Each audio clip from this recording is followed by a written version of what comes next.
Visakhapatnam steel ప్లాంట్లో steel melting షాపులో జరిగిన ఈ ప్రమాదంలో ఇప్పటికే దాదాపుగా 9 మంది చనిపోయిన పరిస్థితుల మధ్య హాస్పిటల్లో వైద్యం చేయించుకుంటా ఉన్నారు మరో 5 మంది. ఇందులో కూడా ఇంకా ఒకరి పరిస్థితి చాలా విషమంగా ఉన్న పరిస్థితుల మధ్య దాదాపుగా 95% బర్న్స్తో ఇంకా ఒక అన్న ట్రీట్మెంట్ చేయించుకుంటా ఉన్నాడు. అంటే దాదాపుగా 9 మంది చనిపోయిన ఈ పరిస్థితుల మధ్య ఈరోజు ఇక్కడ ఇలాంటి తరుణంలో మాట్లాడవలసి వస్తూ ఉంది. ఇవాళ కొన్ని సూటిగా ప్రశ్నలు అడుగుతా ఉన్నా. మానవత్వం ఏమాత్రం ఉన్నా కూడా రాష్ట్ర ప్రభుత్వాన్ని, కేంద్ర ప్రభుత్వం మీద ఒత్తిడి కూడా తీసుకొని వచ్చి మంచి జరిగించమని చెప్పి రాష్ట్ర ప్రభుత్వాన్ని కూడా గట్టిగా కోరుతా ఉన్న పరిస్థితులు. ఈరోజు అందరం కూడా ఆలోచన చేయాలి.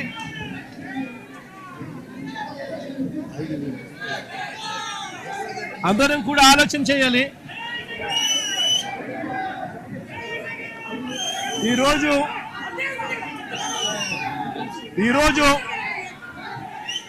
స్టీల్ ప్లాంట్లో కార్మికులు ఎలా బ్రతుకుతా ఉన్నారు, కార్మికులకు మంచి జరుగుతా ఉందా లేదా అన్నది ప్రతి ఒక్కరూ కూడా ఆలోచన చేయాల్సిన అవసరం. 2024 వైఎస్ఆర్సీపీ ప్రభుత్వం ఉన్నంత వరకు కార్మికులు, స్టీల్ ప్లాంట్ ఎంప్లాయీస్ ఎలా బ్రతికే వాళ్ళు, ఇప్పుడు చంద్రబాబు నాయుడు గారి ప్రభుత్వం వచ్చిన తర్వాత వీళ్ళ కూటమి ప్రభుత్వం అధికారంలో ఉన్న నేపథ్యంలో ఎలా బతుకుతా ఉన్నారు కార్మికులు, ఎంప్లాయీస్ అన్నది అందరం కూడా బేరీజు వేయాల్సిన అవసరం ఉన్న పరిస్థితి. ఒకసారి గమనించినట్లయితే ఇదే స్టీల్ ప్లాంటు ప్రైవేటీకరణ అప్పట్లో ప్రస్తావన వచ్చినప్పుడు వైఎస్ఆర్సీపీ ప్రభుత్వం గట్టిగా దీన్ని ఆపింది. ఇందులో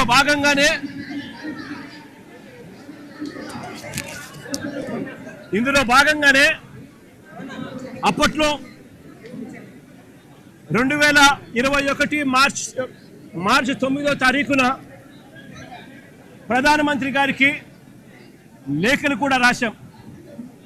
ఎట్టి పరిస్థితిలోనూ స్టీల్ ప్లాంట్ ప్రైవేటైజేషన్ జరగకూడదు, ఈ ప్లాంట్ను నిలబెట్టగలిగే పరిస్థితికి వివరిస్తూ ఏ రకంగా చేస్తే ఈ ప్లాంటు నిలబడగలుగుతుంది అని చెప్పి సలహాలు ఇస్తూ ప్రధానమంత్రి గారికి లేఖ కూడా రాశాం.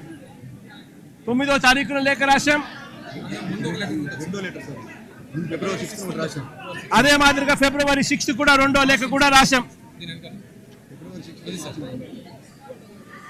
ఫిబ్రవరి 6 కూడా 2వ లేఖ కూడా రాశాం.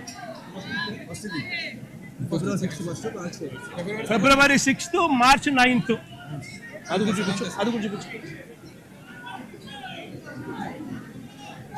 2 లేఖలు ప్రధానమంత్రి గారికి రాశాం.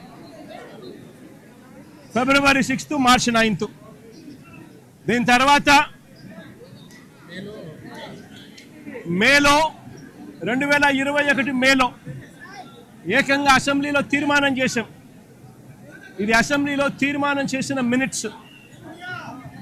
ఎట్టి పరిస్థితుల్లోనూ స్టీల్ ప్లాంట్ను ప్రైవేటైజ్ చేయడం అన్నది అన్యాయము, చేయొద్దండి అని చెబుతూ ఏ రకంగా ఈ ప్లాంట్ను గొప్పగా నిలబెట్టగలుగుతాము, ఏ రకమైన మార్పులు చేర్పులు చేయగలిగితే ఈ ప్లాంటు బ్రహ్మాండంగా నడిచే పరిస్థితి ఉంటుంది అని చెప్పి కూడా వివరిస్తూ సలహాలు కూడా ఇచ్చాం. ఈ సలహాలన్నీ కూడా ఇస్తూ అసెంబ్లీలో తీర్మానం చేసి,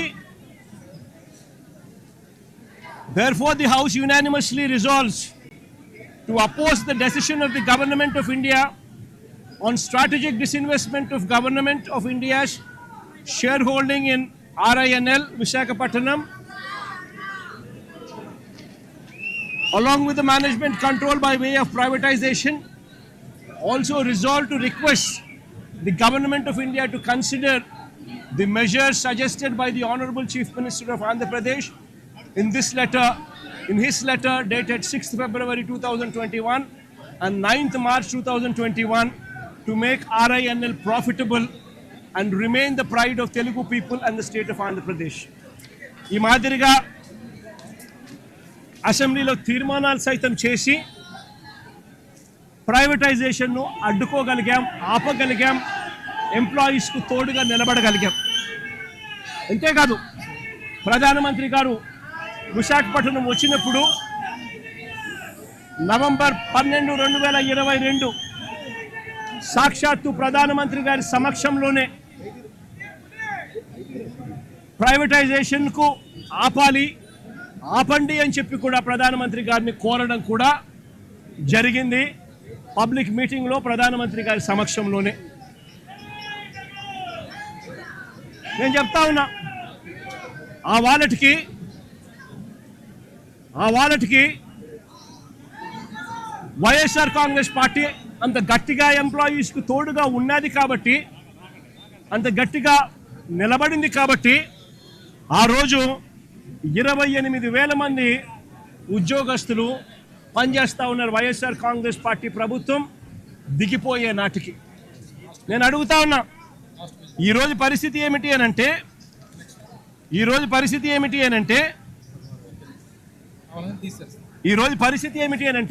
కేవలం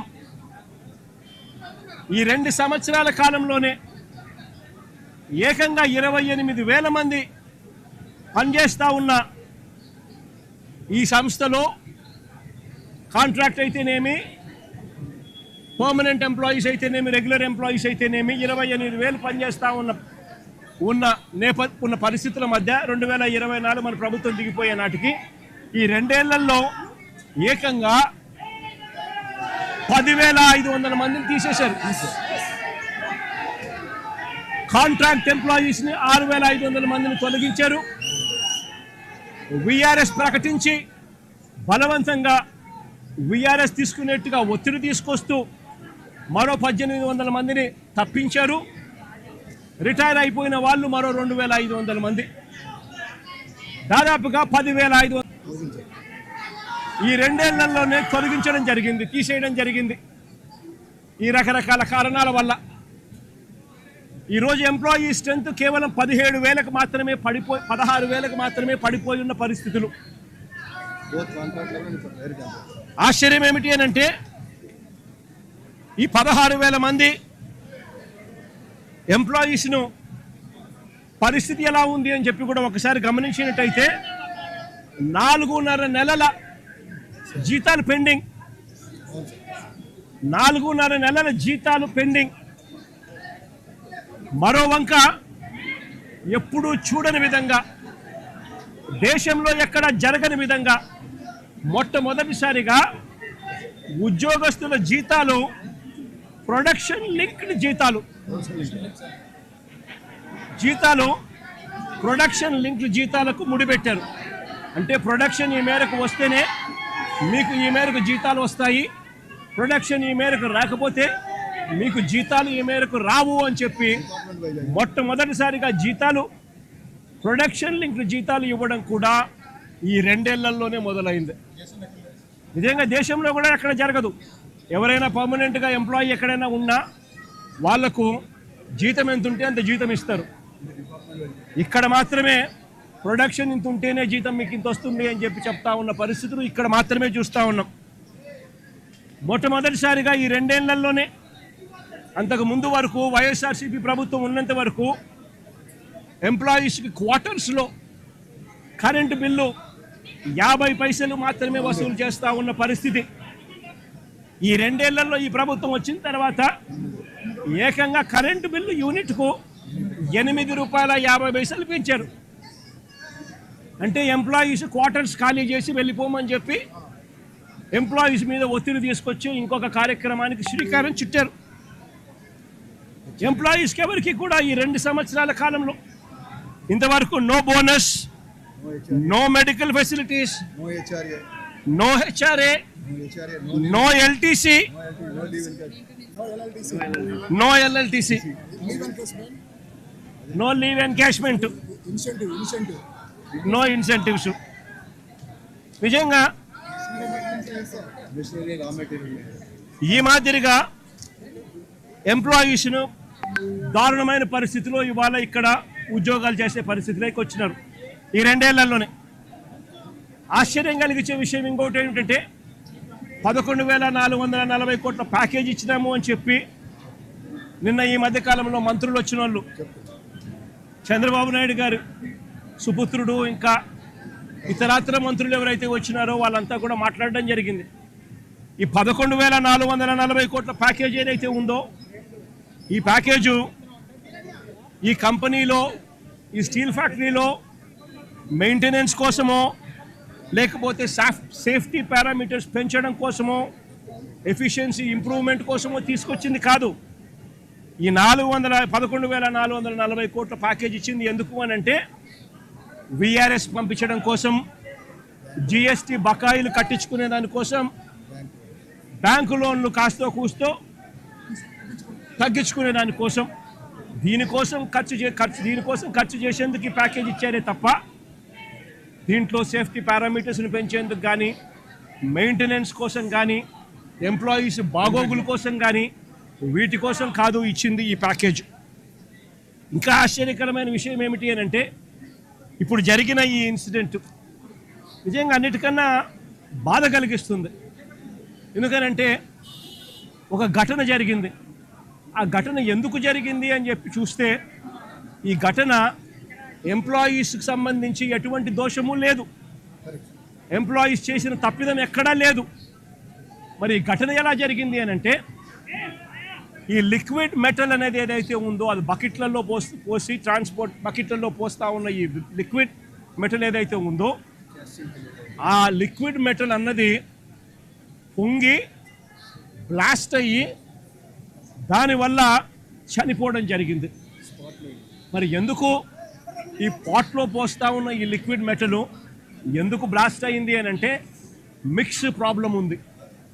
మిక్స్ సరిగ్గా చేయకపోవడము, రా మెటీరియల్ సరిగ్గా కలపకపోవడము, రా మెటీరియల్లో కాస్తో కూస్తో ఇన్ఫీరియారిటీ ఉండడము, వాటిని సరిగ్గా కలపకపోవడం వల్ల రా మిక్స్లో ప్రాబ్లం వల్ల ఈ బ్లాస్ట్ అనేది ఈ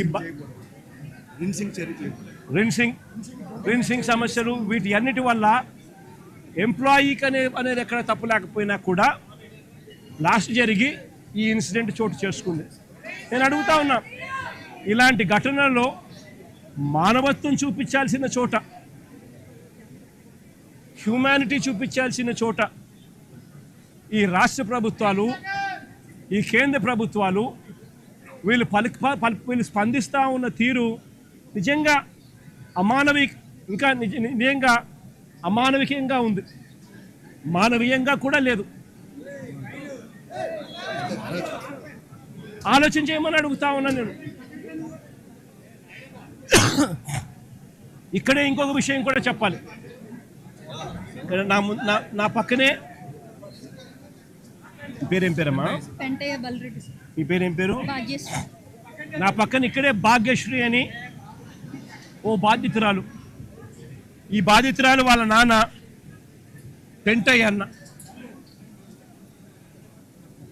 ఇది జరిగి 14 నెలల కిందట జరిగింది. ఇది 14 నెలల కిందట ఇక్కడే ఇదే ఫ్యాక్టరీలోనే ఈ మాదిరిగానే ఘటన జరిగిన పరిస్థితుల మధ్య పెంటయ్యన్న చనిపోవడం జరిగింది. పెంటయ్యన్న employee number photo photo photo photo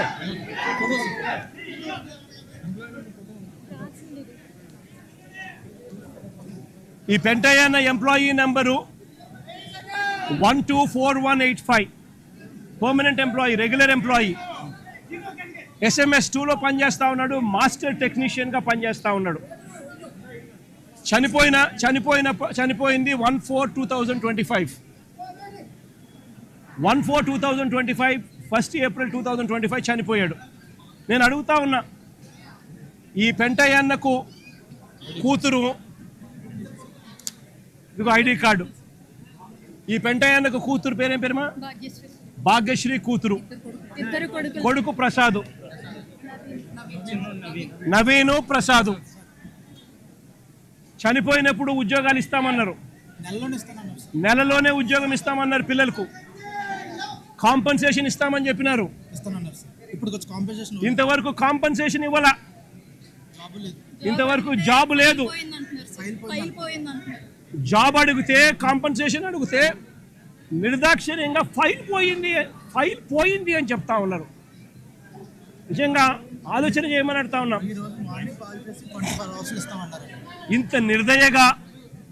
ఇంత నిర్దయగా ప్రభుత్వాలు వ్యవహరించడం ధర్మమేనా అని అడుగుతా ఉన్నా.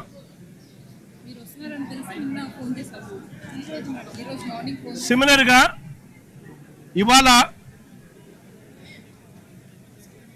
ఇవాళ జరుగుతూ ఉన్న ఘటనలో దాదాపుగా ఇప్పటికే 9 మంది చనిపోయారు. దాదాపుగా మరో 5 మంది హాస్పిటల్లో వైద్యం పొందుతూ ఉన్నారు. ఈ 5 మందిలో కూడా ఒకరి పరిస్థితి విషమంగా ఉంది. వీళ్లకు కాంపన్సేషన్ విషయంలో నిన్న చంద్రబాబు నాయుడు గారి సుపుత్రుడు ఆయన మాట్లాడిన మాటలు చూస్తే నిజంగా నాకు ఆశ్చర్యం కలిగిస్తుంది. మానవత్వం అన్నది ఎవరికైనా ఎక్కడైనా కానీ కొద్దో గొప్ప ఉండాలి కదా, ఇలాంటి మనుషులు కూడా ఉంటారా అనిపించింది. నిజంగా ఆయన అంటాడు 1,72,00,000 ఇస్తా ఉన్నాము అని చెప్పి. నాకు ఆశ్చర్యంగా నేను అడుగుతా ఉన్నా, అయ్యా లోకేష్ గారు, ఈ 1,72,00,000లో మీరు ఏదైతే మాట్లాడుతూ ఉన్నారో ఆ ఎంప్లాయీస్కు రైట్ఫుల్గా వాళ్ళకి రావాల్సిందే కదయ్యా నువ్వు ఇస్తూ ఉన్నావు, ఎక్స్ట్రా నువ్వేమి ఇస్తా ఉన్నావు ఉన్నా. ఈ ఎంప్లాయీస్కి రావాల్సిన గ్రూప్ ఇన్సూరెన్స్ అయితేనేమి, ప్రావిడెంట్ ఫండ్ అయితేనేమి, గ్రాట్యుటీ అయితేనేమి, రిస్క్ ఇన్సూరెన్స్ అయితేనేమి, వీటి నేపథ్యంలో 1.45 crores వాళ్ళకే రావాల. ఆ తర్వాత కంపెనీనే మరో 25 లక్షలు ఇస్తూ ఉంది. అది కూడా విశాఖపట్నం స్టీల్ ప్లాంట్ కంపెనీయే ఇస్తూ ఉంది. కేవలం ప్రైమ్ మినిస్టర్ రిలీఫ్ ఫండ్ కింద కేవలం 2 లక్షల రూపాయలు అదనంగా ఎక్స్గ్రేషియా కింద వస్తూ ఉంది. రాష్ట్ర ప్రభుత్వం నుంచి 0 రూపాయి అంటే రూపాయి కూడా ఇవ్వడంలే. మరి నేను అడుగుతా ఉన్నా, ఇక 1.72 crores ఇంకొకటి నువ్వు ఇచ్చేదేందయ్యా బోడీ అని అడుగుతా ఉన్నా. వాళ్ళకి రావాల్సిందే, వాళ్ళ హక్కుగా వాళ్ళకి రావాల్సిందే వాళ్ళకు వస్తూ ఉంది. వాళ్ళకి అది ఇస్తూ ఉన్నారు, అది వాళ్ళకి ఇస్తూ ఉన్నారని మీరు చెప్తా ఉన్నారు. ఇది నిజంగా ధర్మమేనా, న్యాయమేనా అడుగుతా ఉన్నా. ఇదే విశాఖపట్నంలో ఇంతకుముందు మా హయాంలో ఇలాంటి ఒక దుర్ఘటన జరిగితే అక్కడ కూడా మనుషులు చనిపోతే ఎంతమంది చనిపోయినారు? 14 మంది. ఎల్జీ పాలిమర్స్లో అప్పట్లో కూడా ఒక దుర్ఘటన జరిగి 14 మంది అప్పట్లో చనిపోయిన ఘటన జరిగితే రాష్ట్ర ప్రభుత్వం ఎలా స్పందించింది? వెంటనే ముఖ్యమంత్రి ఇక్కడికి వచ్చి, అంటే జగన్ ఇక్కడికి వచ్చి ఏకంగా ₹1 కోటి చనిపోయిన కుటుంబాలకు ఇచ్చి ఆదుకున్న పరిస్థితులు బహుశా దేశ చరిత్రలో ఎక్కడా కూడా జరగలేదేమో. ఒక్క ఆంధ్ర రాష్ట్రంలో జగన్ ముఖ్యమంత్రిగా ఉన్నప్పుడు చోటు చేసుకున్న ఘటన. ఏకంగా ₹1 కోటి వాళ్ళకు ఇచ్చి ఆ కుటుంబాలకు తోడుగా ఉండి ఆ వాళ్ళ సభ్యులు చనిపోయిన వాళ్ళకు ఉద్యోగాలు కూడా మళ్ళీ ఆ కంపెనీలో ఇచ్చేట్టుగా వైఎస్ఆర్సీపీ ప్రభుత్వం అప్పట్లో అడుగులు ముందుకు వేసి చేయించింది. నేను అడుగుతా ఉన్నా, ఈరోజు ఈ ప్రభుత్వం చంద్రబాబు నాయుడు గారి ప్రభుత్వం స్పందిస్తూ ఉన్న తీరు నిజంగా ఎంత అన్యాయంగా ఉంది అని ఒక్కసారి మనస్సాక్షిని అడుక్కోండి మీరు అని చెప్పి నేను కోరుతా ఉన్నా. ఈ ప్రభుత్వాన్ని గట్టిగా డిమాండ్ చేస్తూ ఉన్నాం. వాళ్ళకి రావాల్సింది వాళ్ళకి ఇప్పించడంలో నీ గొప్పతనం ఏమీ లేదయ్యా. వాళ్ళకి రావాల్సిన కోటి 72 లక్షలు కోటి 72 లక్షలు ఏదైతే ఇస్తా ఉన్నారో, 1,45 లక్షలు వాళ్ళకి రావాల్సింది ఏదైతే ఇస్తా ఉన్నారో అది గొప్పతనం. నీ గొప్పతనం ఏమీ కాదు. కంపెనీ నుంచి కేవలం 25 లక్షల రూపాయలు మాత్రమే ఆ ఎంప్లాయీస్కి వస్తూ ఉంది. ఈ నేపథ్యంలో నేను చెప్తా ఉన్నాను, అయ్యా అప్పట్లో వైసీపీ ప్రభుత్వంలో ఉన్నప్పుడు ఏ రకంగా అయితే ₹1,00,00,000 ప్రతి కార్మికుడికి ఇచ్చి తోడుగా ఉన్న నేపథ్యం పరిస్థితులు ఏ రకంగా జరిగాయో అదే మాదిరిగా ప్రతి ఎంప్లాయీకి మేము ఇంతకుముందు చేసి చూపించినాం. మేమేదైతే చేసి చూపించినామో అదే మిమ్మల్ని కూడా చేయమని అడుగుతా ఉన్నాం. మేమేమి ఎక్కడా కూడా అన్యాయంగానో లేకపోతే మేము చెయ్యనిది మిమ్మల్ని చేయమని చెప్పి అడగడంలా మేమేదైతే చేశామో అదే చేయమని అడుగుతా ఉన్నాం. వెంటనే వాళ్లకు ఈ 1,45 లక్షలకు అదనంగా వాళ్ళకి ఏదైతే వస్తూ ఉన్నదో దాంట్లో నీ ప్రమేయం ఏదైతే లేదో వాళ్ళకు సంబంధించిన group insurance, provident fund, gratuity, risk insurance ఈ రూపేణ వాళ్ళకు వస్తూ ఉన్న 1,45 లక్షలు ఏదైతే వస్తూ ఉందో దానికి అదనంగా మరో ₹1,00,00,000 ఖచ్చితంగా వాళ్ళకి ఇవ్వాలి. వాళ్ళ కుటుంబ సభ్యులకు కూడా అదే మాదిరిగా ఉద్యోగాలు కూడా వెంటనే ఇవ్వాలని కూడా కోరుతా ఉన్నాం. అదే మాదిరిగా నా పక్కన చెల్లి భాగ్యం ఇక్కడే ఉంది. వాళ్ళ కుటుంబం కూడా ఇదే మాదిరిగానే సంవత్సరం 14 నెలల కిందట 14 వాళ్ళ భార్య ఇక్కడే ఉంది. 1/4/2025లో చనిపోయిన పెంటయ్యన్న కుటుంబానికి కూడా ఇదే ప్యాకేజ్ కూడా వాళ్ళకు కూడా వర్తింపచేసి వాళ్ళ కుటుంబానికి కూడా ఇదే మాదిరిగానే ఆదుకోవాలి అని చెప్పి రాష్ట్ర ప్రభుత్వానికి, కూటమికి ఇద్దరికీ కూడా గట్టిగా వీళ్ళిద్దరికీ కూడా చెప్తా ఉన్నాం. మరీ ముఖ్యంగా చంద్రబాబు నాయుడు గారికి, మరీ ముఖ్యంగా రాష్ట్ర ప్రభుత్వానికి, ఎందుకంటే బాధ్యత రాష్ట్ర ప్రభుత్వం కాబట్టి వెంటనే చిత్తశుద్ధి చూపండి, ఎంప్లాయీస్కి తోడుగా ఉండండి. మీరు కూడా అసెంబ్లీలో వైఎస్ఆర్ కాంగ్రెస్ పార్టీ తీర్మానం చేసినట్టుగానే మీరు కూడా ప్రైవేటైజేషన్కు వ్యతిరేకంగా అసెంబ్లీలో మేము చేసినట్టుగానే తీర్మానం కూడా చేసి కేంద్రానికి పంపి ఇది జరగకుండా కూడా ఆపే కార్యక్రమంలో చిత్తశుద్ధిని కూడా చూపండి అని చెప్పి కూడా గట్టిగా వీళ్ళందరికీ కూడా కోరుతా ఉన్నాం. ఇదొకటే కాదు, మేము ఇంత అడుగుతా ఉన్నా కూడా చంద్రబాబు నాయుడు గారి ప్రభుత్వంలో ఎక్కడైనా మానవత్వం లేక ₹1,00,00,000 ఇవ్వాల్సిన చోట వాళ్ళకు ఇవ్వని పరిస్థితి ఎక్కడైనా ఉంటే మాత్రం ప్రతి బాధితుడికి చెప్తా ఉన్నా, ప్రతి అక్కకు, ప్రతి చెల్లెమ్మకు, ప్రతి బాబుకు చెప్తా ఉన్నా, బాధపడాల్సిన పనుల కొంచెం ఓపిక పట్టండి. దేవుడి దయతో మన ప్రభుత్వం వచ్చిన వెంటనే ఒక నెల తిరక్క మునిపే ₹1,00,00,000 రాష్ట్ర ప్రభుత్వం తరఫు నుంచి వీళ్ళకి ఇచ్చి ఆదుకుంటామని చెప్పి ఖచ్చితంగా చెప్తా ఉన్నాం. అందులో మీకు కూడా ఉంటారు తల్లి, అందులో మీ కుటుంబాన్ని కూడా ఖచ్చితంగా అది వర్తింపజేసేట్టుగా కూడా చేస్తామని కూడా చెప్తా ఉన్నా. కాబట్టి అందరం కూడా మానవత్వం చూపాలి అని చెప్పి, మానవత్వం చూపుతూ ఆదుకోవాలని చెప్పి ఈ రాష్ట్ర ప్రభుత్వాన్ని గట్టిగా కోరుతా ఉన్నాం.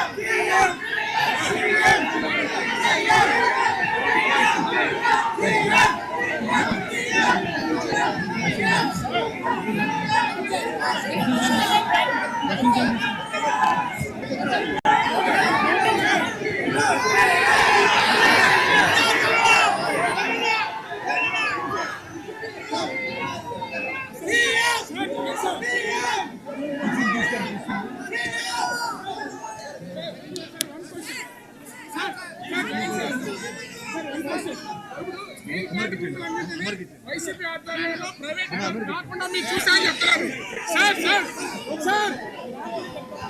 సార్.